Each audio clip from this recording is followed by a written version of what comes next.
Order பண்ணவங்களுக்கு courier போடாத காசை ஏமாத்திட்டேன்னு சொல்லிட்டு ஒரு கமெண்ட். அவங்க ஏன் அந்த கமெண்ட் போட்டிருந்தாங்கன்னு எனக்கு தெரியவே இல்லை. ஒருவேளை நான் பழைய வீடியோவில் வந்து சொல்லியிருந்தேன் இல்லையா, கொரியர் வந்து போடல, நம்பர் டெலீட் ஆயிடுச்சுன்ட்டு.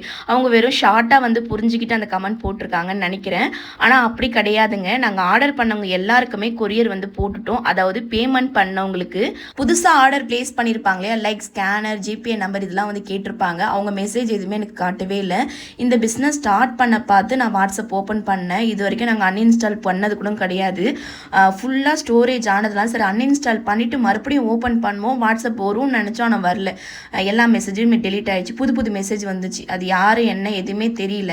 அதனால் என்ன பண்ணிட்டோம், அவங்ககிட்ட வந்து நாங்கள் சொன்னோம். வீடியோலுமே வந்து நான் சொல்லிட்டேன். ஆனால் ஆர்டர் பண்ணவங்க எல்லார் நம்பருமே வந்து நோட் பண்ணி தான் இருந்துச்சு. அவங்களுக்கு ஃபோன் பண்ணி ஒருத்தவங்களையுமே அட்ரஸ் அனுப்ப சொல்லி எல்லா அட்ரஸ்க்குமே வந்து நாங்கள் கொரியர் போட்டு முடிச்சிட்டோம். நீங்கள் மறுபடியும் ஆர்டர் பிளேஸ் பண்ணிக்கோங்க. ஆனால் நான் மறுபடியும் சொல்கிறேன், யாரு காசையும் ஏமாற்றவே இல்லை. ஆர்டர் பண்ணவங்க பேமெண்ட் பண்ணவங்க எல்லாருக்கும் கொரியர் போட்டாச்சு.